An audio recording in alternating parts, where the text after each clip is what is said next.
तो यहाँ पे हम समझ के लेते हैं, if you are all aware that this was our finance minister. Do you know she has created a record of giving consecutive highest number of budgets under the same finance minister and the same prime minister के under she is giving. This is her 9th consecutive budget and ये first budget था जो उन्होंने कर्तव्य भवन में present किया था.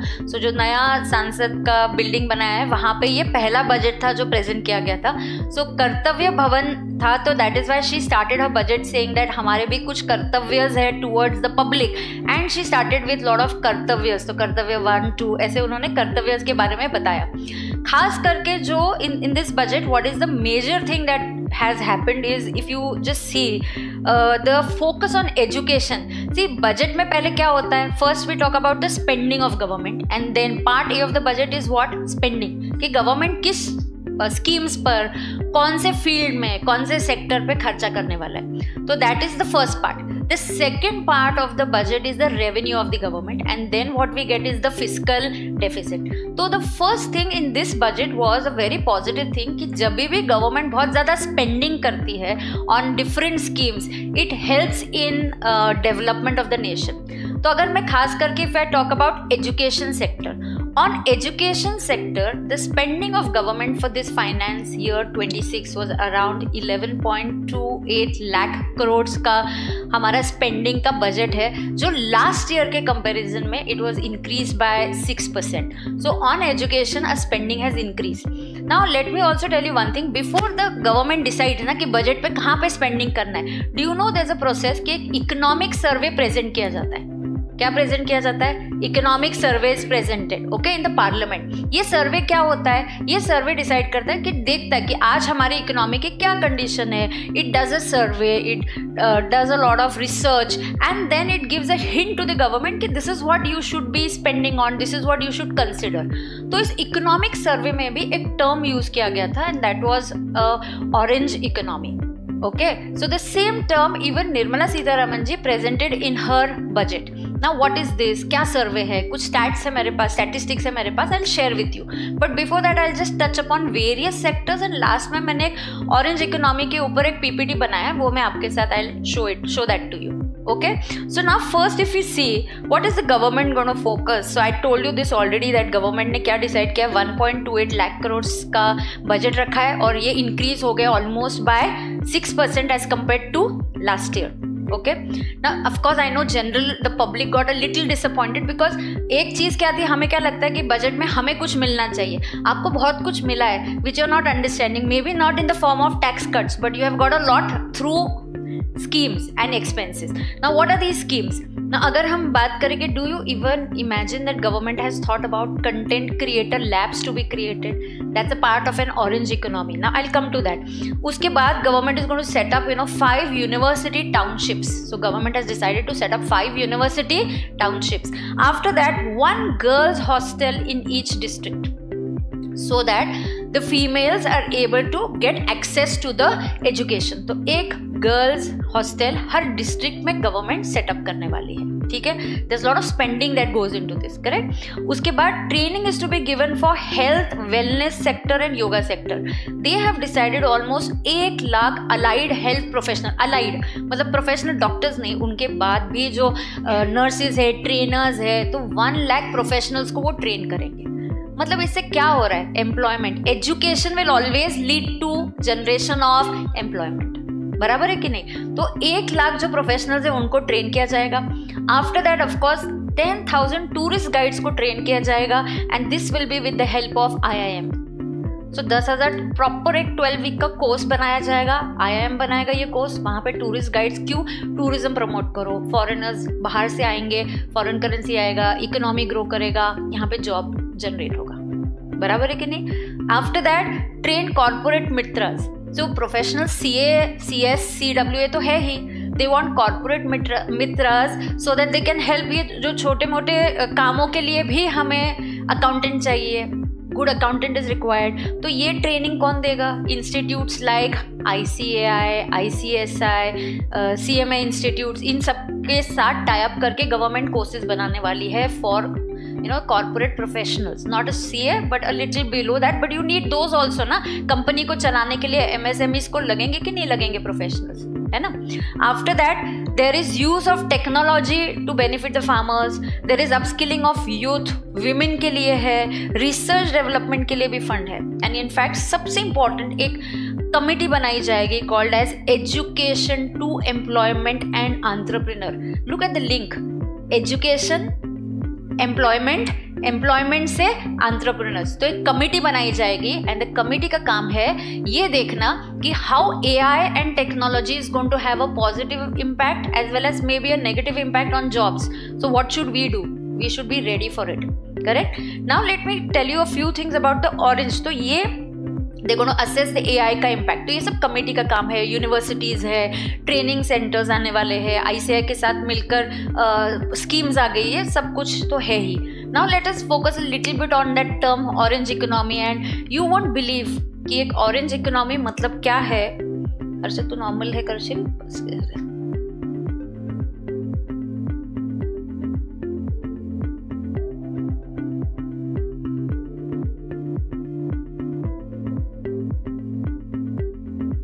Now see, the budget 2026 talks about the orange economy revolution. Okay. Now first, what is this orange economy? It talks about those sectors जहाँ पे physical goods नहीं है. ये जो sectors है सिर्फ idea पे चलते हैं, कोई physical goods नहीं है. तो ये क्या है? Gaming है, this is designing है, so this basically works on ideas, artist. And this is going to be the new. I'll tell you, एक सर्वे है, मैं आपको दिखाती हूँ. तो basically this is government's animation, gaming and comics and visual effects. इसके ऊपर गवर्नमेंट ने बहुत रिसर्च भी किया है and what they are going to do for this industry, let us understand. So over here, let's say orange economy is a term that is used for intellectual property rather than traditional manufacturing. So this is basically animation, gaming, filming, music, digital content, advertising, fashion, all these industries only from artistic perspective. किसके perspective से? Artist के perspective. इसको orange economy बोलते हैं. तो जहाँ पे physical goods नहीं है, if I start with a computer या लैपटॉप का कोई बिजनेस कर रही हूँ तो ये एक ट्रेडिशनल बिजनेस है, but I come up with ideas, content, I come up with artistic views. There is a survey done कि हमने कॉन्सर्ट, लाइव कॉन्सर्ट जो 24 में हुए, हमने 10,000 करोड़ की इकोनॉमी जनरेट की है उसमें से. This is a survey and research done and US में 9 lakh people are employed only in the business of live concert. कि अलग अलग जगह पे अलग अलग लाइव कॉन्सर्ट्स हो रहे हैं तो लोग लॉजिस्टिक यूज़ होता है, वहाँ पे डिज़ाइनिंग लगता है, आर्टिस्ट लगते हैं. So this industry really has a very big future and ये फ्यूचर के लिए we have the youth who are going to help in doing all this. Okay, so आगे अगर आप ये भी स्टैटिस्टिक्स देखोगे,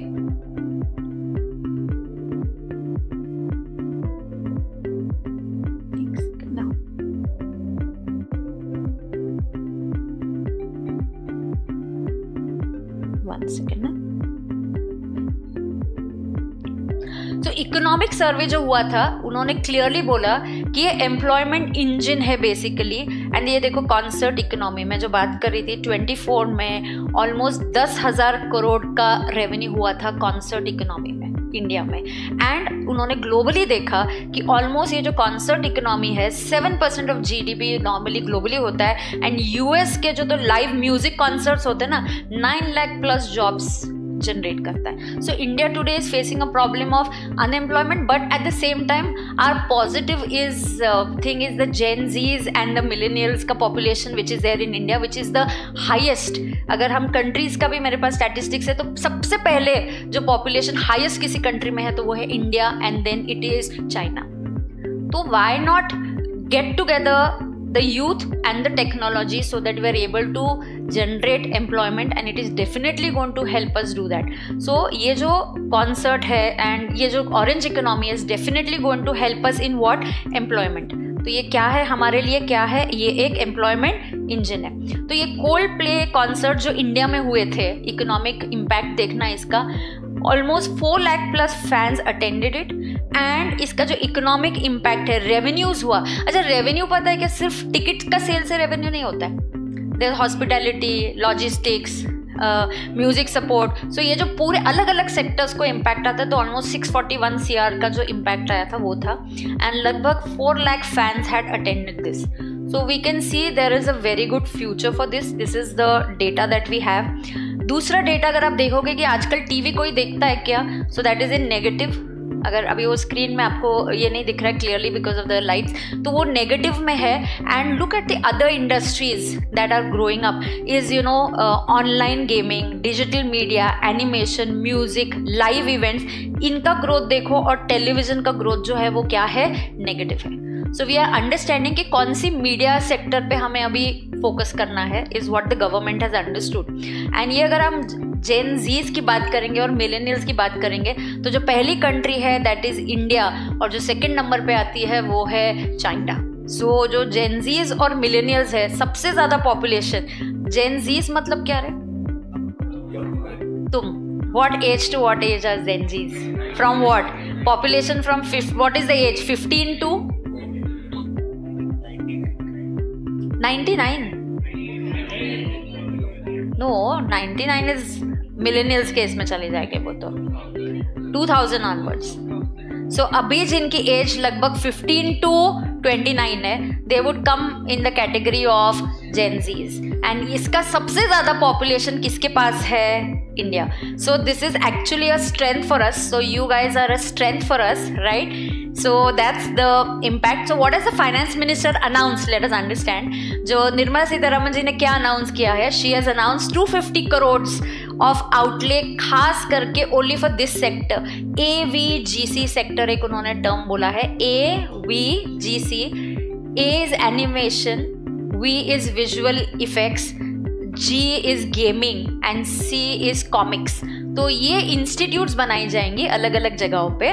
तो 15,000 सेकेंडरी स्कूल्स और 500 कॉलेजेस में लैब्स बनाए जाएंगे to train people in this sector. तो स्कूल्स में प्लस कॉलेजेस में, तो 15,000 schools and across 500 colleges. there's already a institute in Mumbai. तो उस इंस्टीट्यूट को बोला गया है कि आप इसको government will give them the support financially and they will set up these labs. So almost 250 crores का जो बजट का आउटले है इस सेक्टर के लिए दिया गया है. And Nirmala Sitharaman ji mentioned in her budget that around 2030 तक इस सेक्टर में कितने प्रोफेशनल्स की ज़रूरत है? 2 मिलियन प्रोफेशनल्स की ज़रूरत पड़ने वाली है. They have estimated by the year 2030. सो अगर हमें पता है कि हमें एस्टिमेट लग रहा है, see what is gonna happen with all this. India is gonna become a very very strong economy and government has identified lot of sectors from tourism, education, Ayurveda, yoga, इतने सारे सेक्टर्स. फार्मर्स के लिए एआई का tool का impact, how AI को भी, technology को भी हमने एजुकेशन में कैसे इम्प्लीमेंट करना चाहिए, ये सारे factors government is considering and this is definitely going to help us generate employment, tourism and lot of other things. So medical tourism, spiritual tourism, government thinks about all this. So it's not only about budget, is not only about tax, but budget is also about various sectors that government is wanting to invest in. Correct? तो यहाँ पे ये 500 colleges, 1500, तो ये projection है कि 2 million professionals हमें लगने वाले हैं और उसके लिए we need to set up from today. Okay, there is a lot of, हम बोल सकते हैं कि स्कैरसिटी है, कम लोग हैं अभी इस फील्ड में जितनी रिक्वायरमेंट है उसके कंपैरिजन में. ठीक है, तो आगे अगर हम देखेंगे, so there is a institute, Indian institute of creative technologies. This is in Mumbai. ये मुंबई में ऑलरेडी इंस्टीट्यूट है. इस इंस्टीट्यूट को बोला गया है कि we will give you all the financial support, you establish labs and you also have content creator labs so that you can train professionals for this. Correct? तो इससे क्या होने वाला है? स्टार्टअप्स के लिए लोगों को हेल्प होगी. Startups is the new thing. Everybody is, government gives a lot of support for startups, right? तो and startup is everything that now you know, and you know कि आपको इन्वेस्टमेंट के लिए अगर स्टार्टअप है तो कहाँ जा सकते हो आप लोग? Shark tank.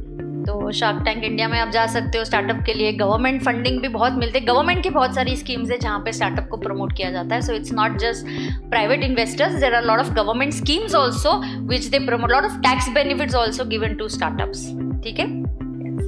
तो यहाँ पे डिज़ाइन सेक्टर को भी हम एक्सपांड कर रहे हैं. Government is planning to set up a national institute of designing, but that designing setup वो कहाँ होने वाला है? In the north eastern states. तो government is trying to combine जिन स्टेट्स को ज़रूरत है थोड़ा सा इकोनॉमी पुश करने की और सेक्टर है, तो national designing institute will be set up in the north eastern states. North eastern states की economy is more over based on tourism पे सिर्फ डिपेंड करती है. तो हम चाह रहे हैं कि हम वहाँ पे भी कुछ डिज़ाइनिंग इंस्टीट्यूट सेटअप करें, सो दैट दीज दोनों तरीके से हो जाएगा. वहाँ के यूथ को भी कुछ एजुकेशन कम एम्प्लॉयमेंट मिल जाएगा. सो nowadays there are not only traditional types of options of studies, you know. तो हम जैसे कुछ सालों पहले it was only CA, engineering, doctor, 3-4 fields है. Nowadays youth has lot of options, so you have all these options that are opened up for the youth, like digital media, content creation है, animation है, visual effects है, gaming, all this has a lot of scope. Gaming बनाने के लिए भी तो कोई चाहिए ना. So games का जो आपको जब आप गेम खेलते हो आपको मज़ा नहीं आता है बहुत ज़्यादा, कि आपको ऐसा लगता है that Minecraft and all you are actually into that game and playing it. So these games are created by somebody and we need youth who will create more of such games and we are going to give them training relating to all of this. Correct. तो इसी तरीके से technology और AI को भी हम AI खास करके फार्मर्स के इसमें, एग्रीकल्चर के इसमें भी government is planning to merge it with and use it for the benefit of farmers. And we are going to use AI also. In fact यहाँ पे हम ट्राई कर रहे हैं मल्टीलिंगुअल AI बेस्ड प्लेटफॉर्म है जहाँ पे एग्रीकल्चर एंड फार्मर्स को हम टेक्नोलॉजी सपोर्ट दे सके, support women and help youth in upskilling. So we going to try. तो AI हम यूज़ करेंगे, मल्टीलिंगुअल AI बेस्ड प्लेटफॉर्म है. सो लोकल लैंग्वेजेस में हम AI मतलब जो भी टेक्नोलॉजी या ट्रेनिंग देना है हमें फार्मर्स को, we will try to do that in multilingual languages. So maybe it's not necessary that it has to be done in English only. It could be done in the local language of those people, so that we can support the farmers, the women, the youth in the upskilling also. Correct है? So of course there is a खास बात एक ये भी है, disabilities, persons with disabilities के लिए भी बहुत सारे schemes और offers गवर्नमेंट ने इस बजट में डिक्लेयर किए. So in fact that committee that I told you, Education to Employment Committee, Education to Employment to Entrepreneur, एक कमेटी सेटअप की गई है और कमेटी को बताया गया है कि आप असेस करना कि टेक्नोलॉजी और AI का क्या इम्पैक्ट है और हम इसको एजुकेशन में किस तरीके से यूज़ कर सकते हैं, so that our youth is all empowered and prepared for the coming years. Right. So I think this committee is definitely going to help us. ये कमिटी है, ये जो गैप है हमारी पढ़ाई और रिक्वायरमेंट के बीच में, इस गैप को वो फिलअप कर देगी and then accordingly we will be trained for that. So key takeaways from this budget is that we need 2 million professionals, but we are going to have 15,000 almost schools. And live entertainment industry का मैंने आपको already बोल दिया कि 10K crores का हमारा, उसको नाम भी दिया है उन्होंने, concert economy. So that name has also been used in the economic survey, concert economy. So concert economy is also another economy. Let us have more live concerts, more Coldplay kind of concerts, तो जहाँ पे लोग आएंगे और logistics की वजह से बहुत सारे sectors में लोगों को employment मिल जाएगा. So I think overall this is it about. My focus was not about the entire budget के ऊपर बात करेंगे तो बहुत सारी चीज़ें हैं, but my focus here was considering the youth, considering the education and considering the orange economy. तो जैसे मैंने आपको जस्ट सुबह पूछा था कि आपको ऑरेंज इकोनॉमी ये टर्म के बारे में पता है, तो दैट टाइम यू सेड कि you are not aware. So I hope now you have understood what is that orange economy term. It is a term used for a sector जहाँ पे फिजिकल गुड्स नहीं है, conventional नहीं है. It is all based on ideas, intellectual property based और artist के ऊपर based वाला ये सेक्टर है.